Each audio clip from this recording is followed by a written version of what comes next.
Baik, Assalamualaikum warahmatullahi wabarakatuh.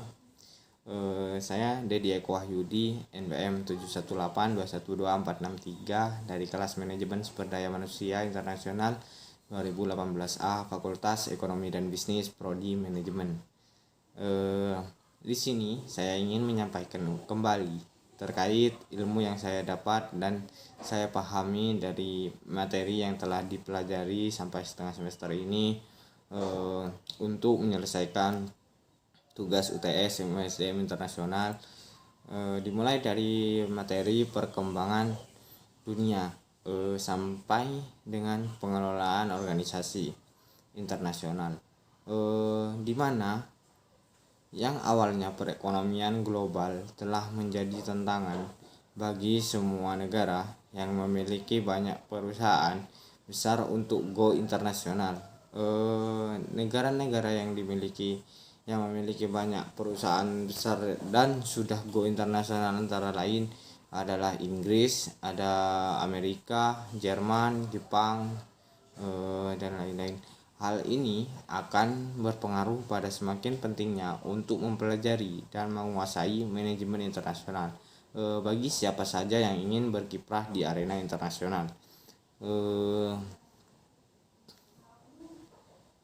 Di mana manajemen internasional itu sendiri adalah proses penerapan teknik-teknik dan konsep manajemen dalam arena lingkungan internasional dan multinational corporation, yaitu perusahaan internasional merupakan perusahaan yang sudah melakukan kegiatannya pada banyak negara dengan operasi dan produksi yang memiliki kualitas internasional atau dapat diterima oleh berbagai negara.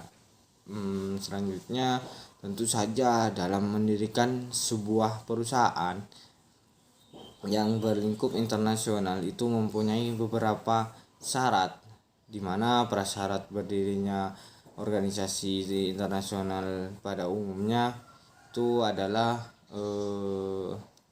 adanya keinginan yang sama yang jelas-jelas menguntungkan dan tidak melanggar kekuasaan dan kedaulatan negara anggota. Ada menurut Thomas L. Carnes tahun 1961, syarat-syarat mendirikan organisasi internasional antara lain, satu, harus ada perwakilan resmi pemerintah. Yang kedua, konsentrasi negara tersebut harus pada upaya mengembangkan struktur pemerintahan. Yang ketiga, nasionalisme tidak boleh menjadi ciri utama dari setiap negara partisipan. Yang keempat, negara-negara anggota harus memiliki kepentingan bersama. Kemudian yang dapat saya pahami lagi yaitu bahwa banyak faktor yang mempengaruhi perusahaan multinasional dalam melakukan bisnis secara internasional di sini. Salah satunya adalah budaya. Budaya yang dimaksud di sini adalah budaya berbagai negara yang terlibat dalam bisnis maupun perdagangan internasional. Karena budaya itu merupakan pengetahuan yang biasa digunakan orang menginterpretasikan pengalaman dan mengeneralisasi perilaku sosial. Oleh karena itu, budaya penting dalam membangun perilaku manusia ketika melakukan bisnis dan perdagangan internasional. Selanjutnya, perusahaan multinasional ini juga memiliki beberapa karakteristik. Di antaranya, satu, jumlah sedikit. Perusahaan multinasional yang dimiliki suatu negara biasanya tidak banyak. Yang kedua, mendominasi negara. Karena aset yang dimiliki MNC sangat besar sehingga sangat mempengaruhi kondisi ekonomi negara tersebut. Yang ketiga, penjualan tahunan melebihi pendapatan nasional kotor negara.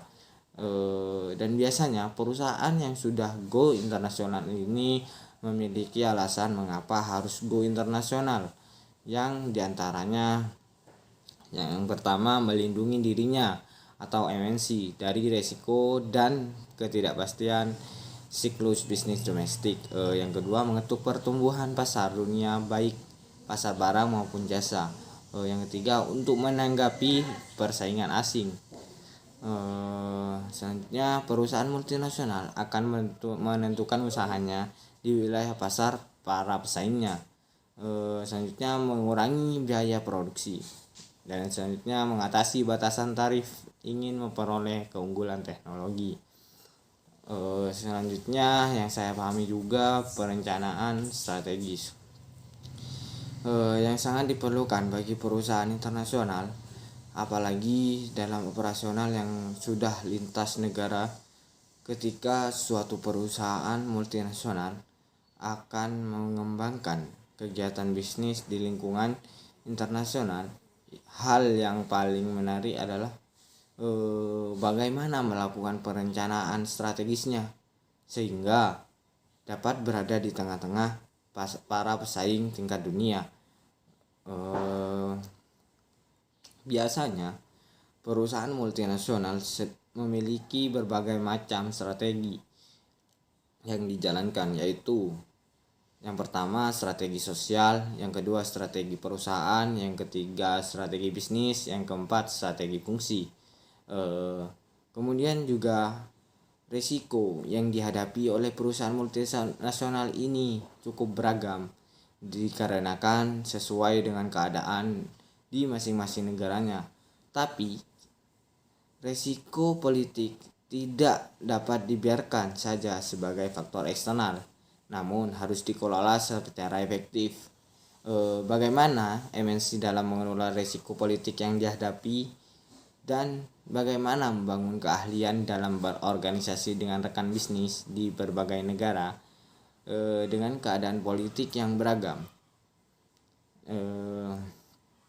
di mana resiko politik yang dihadapi perusahaan multinasional dapat dianalisis secara mikro dan secara makro, sehingga dikenal adanya resiko politik makro dan analisis resiko politik mikro. Dan selanjutnya ini yang saya pahami juga bahwa perusahaan multinasional ini memiliki beberapa struktur, yaitu 1. Struktur organisasi dasar, 2. Struktur operasional internasional, yang ketiga struktur divisi internasional, yang keempat struktur global, dan yang kelima ini struktur organisasi dari merger, dan yang keenam struktur organisasi dari joint venture, yang ketujuh struktur organisasi dari keiretsu. Mungkin sampai di sini saja yang dapat saya pahami dari keseluruhan materi dan teori yang dipelajari sampai setengah semester ini. Selanjutnya saya akan menjawab pertanyaan dari salah satu teman kelas saya yang bernama Chandrika Akbar Nuzula, yang dimana pertanyaannya adalah bagaimana tantangan sumber daya manusia atau human resource dalam merger dan akuisisi. Dan pertanyaan ini juga saya tulis di kolom deskripsi di bawah. Kemudian mengenai pertanyaan tersebut, menurut pendapat saya, tantangan sumber daya manusia atau human resource merger dan akuisisi, pada kita ketahui merger adalah penggabungan dua perusahaan menjadi satu, di mana perusahaan yang memerger atau mengambil atau membeli semua aset dan liabilitas perusahaan yang dimerger. Dengan begitu perusahaan yang memerger memiliki paling tidak 50% saham dari perusahaan yang dimerger, dan perusahaan yang dimerger berhenti beroperasi dan pemegang sahamnya menerima sejumlah uang tunai atau saham di perusahaan yang baru. Sedangkan akuisisi adalah pengambilan alih atau takeover sebuah perusahaan dengan membeli saham atau aset perusahaan tersebut. Perusahaan yang dibeli tetap ada. Tantangan yang akan dihadapi oleh SDM dalam merger antara lain, SDM dalam sebuah perusahaan harus menghadapi perubahan susunan dan pengorganisasian perusahaan, keadaan baru yang akan dihadapi oleh para karyawan di perusahaan yang dimerger, sehingga para karyawan dua perusahaan atau lebih harus dapat menyelesaikan di perusahaan hasil merger. Sedangkan tantangan SDM dalam perusahaan yang diakuisisi dapat berupa PHK massal yang harus dilakukan oleh perusahaan tersebut. Mungkin itu saja yang dapat saya sampaikan. Kurang lebihnya mohon maaf. Mohon maaf jika ada kesalahan kata. Atas perhatiannya disampaikan terima kasih. Wassalamualaikum warahmatullahi wabarakatuh.